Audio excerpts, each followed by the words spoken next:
የዓለም ቤዛነቱ የኃጢአት ስርየት ነው። አው እያንዳንዳቸው ለምሳሌ እነ ሙሴ ቤዛ ተብሏል። ነገር ግን የሙሴ ቤዛነት በአረፍተ ዘመን ተገጥቷል፣ በጊዜ ተገጥቷል፣ ዮርዳኖስ ማዶ ተገጥቷል።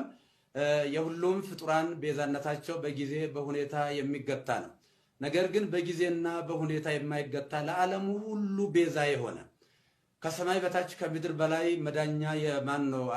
ከሱ ውጪ አዳኝ የሌለ የጌታችን የአምላካችን የመድኃኒታችን የኢየሱስ ክርስቶስን ቤዛነትን በደንብ አጉልቶ ለማሳየትና ለማስተማር ካልሆነ በስተቀር ከመቤታችን ከቅድስት ድንግል ማርያም ክብር ጋራ ምንም የሚያገናኝ አንዳችም ነገር የለም።